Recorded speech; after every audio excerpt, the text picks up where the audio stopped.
Jesteś na diecie ketogenicznej i nie masz wymarzonych rezultatów, nie tracisz wagi albo nie zdrowiejesz tak jak chcesz.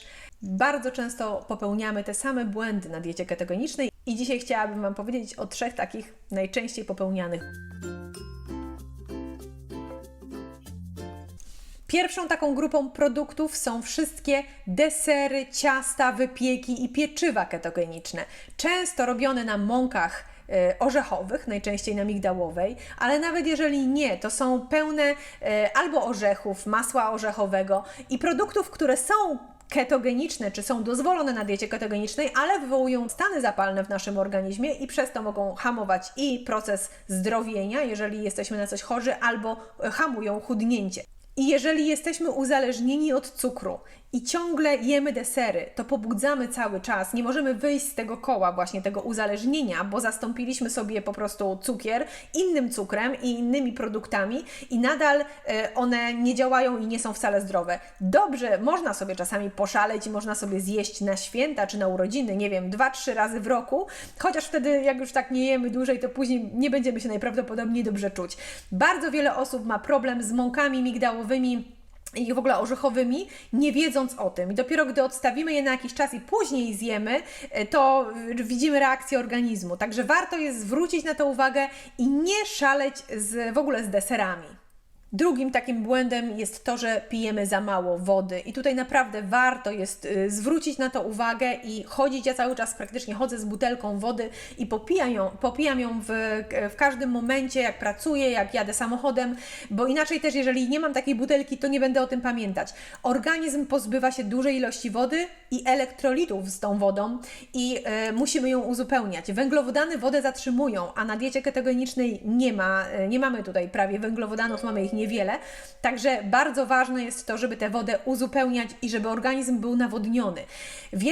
U wielu osób po jakimś czasie na diecie ketogenicznej, a szczególnie gdy przechodzą na dietę carnivore, jeżeli chcą pójść o krok dalej, pojawiają się skurcze w łydkach i często myślimy, że to jest niedobór elektrolitów, a najczęściej, i o tym mówił dr Chaffee w wywiadzie u mnie na kanale, najczęściej jest to oznaka odwodnienia, pijemy za mało wody, także zanim zaczniemy brać elektrolity, łykać jakieś proszki, pić albo łykać jakieś piguły, to warto jest najpierw po prostu zadbać o odpowiednie nawodnienie i z dodatkiem soli, tak żeby ta woda była dobrze przyswajana i tam mamy też dobrej jakości elektrolity, jeżeli mamy dobrą sól. I kolejnym takim produktem czy grupą produktów jest nabiał. Wiele osób spożywa nabiału bardzo dużo. Pamiętajmy, że mleko, jeżeli ktoś w ogóle pije mleko, to jeżeli już to tylko surowe i prosto od krów pasionych na trawie, ale takie mleko to jest cukier, także to nie jest dobry produkt na diecie ketogenicznej, natomiast fermentowane już mleko, jogurty, kefiry, to są produkty, które mogą dobrze działać, ale jeżeli są też dobrej jakości, ze zwierząt pasionych na trawie, ale u wielu osób też, mimo tego, że mają dobrej jakości nabiał, przynajmniej przez jakiś czas na początku, nabiał może hamować, może być dla nas niekorzystny i to właśnie nabiał jest takim ostatnim elementem, który warto jest przynajmniej na jakiś czas i dla wielu osób też na diecie carnivore. Wiele osób rezygnuje właśnie z nabiału, bo widzi znaczną poprawę samopoczucia i właśnie efekty, o których marzą, gdy ten nabiał jest wyeliminowany. Także warto jest to przetestować i zobaczyć, jak na nas działa, a jeżeli chcemy jeść nabiał, to najlepiej fermentowany, najlepiej surowy i tak, żeby był dobrej jakości. Jeżeli nie mamy dostępu do takiego nabiału, to zdecydowanie lepiej jest z niego po prostu zrezygnować.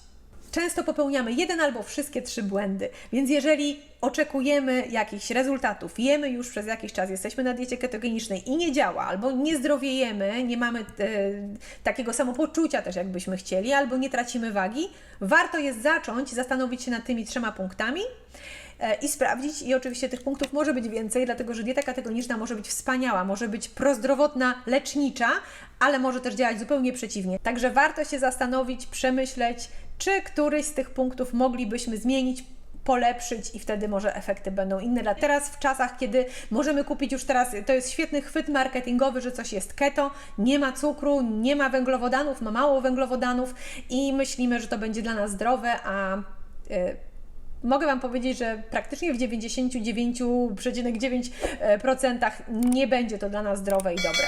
Dziękuję Wam dzisiaj za oglądanie, zapraszam na kolejne filmiki, trzymajcie się ciepło i zdrowo, pa!